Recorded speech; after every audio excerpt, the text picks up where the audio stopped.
এখন আমি চলে এসেছি পুনের সবথেকে বড় গণেশ পুজো দাগদুসেট হালবাই গণপতি প্যান্ডেলে।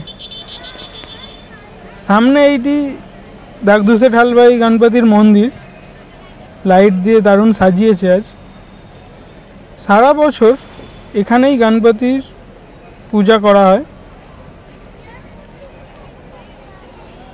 যে ভেতরে এখানে গণপতির মূর্তিটি রাখা থাকে, আর এই গণেশ পুজোর সময় সামনে একটি প্যান্ডেল করে ওখানে পুজো করা হয়। এই যে সামনে দেখতে পাচ্ছেন এবছরের প্যান্ডেল।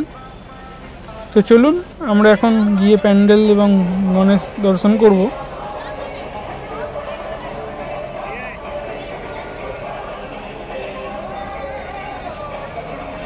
এবারের থিম কেরালার পদ্মনাভস্বামী টেম্পল।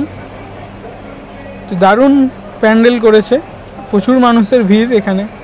আর এরকম নানা রঙের লাইটের কাজে আরও দেখতে সুন্দর লাগছে। এখন চলে এসেছি প্যান্ডেলের ভেতরে। দেখতে পাচ্ছেন এই রকম সিংহ, হাতি, ঘোড়ার যে আদলে মূর্তিগুলো বানানো হয়েছে, খুবই নিখুঁতভাবে এগুলো বানানো, এবং এগুলো পুরোটাই প্লাস্টার প্যারিস দিয়ে বানানো।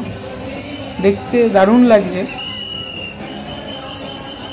প্রতি বছরই এই প্যান্ডেলে পুনের প্রচুর মানুষের ভিড় হয় এই গণপতি দর্শনের জন্য।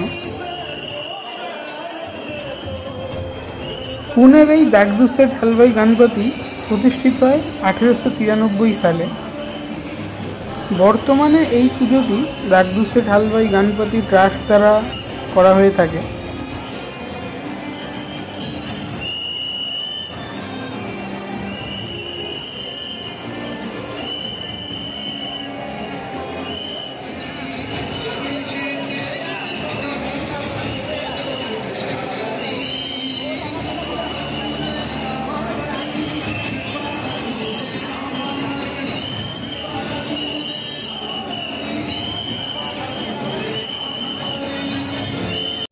এই গণেশ মূর্তির বিশেষত্ব হচ্ছে এই গণেশের সাজ।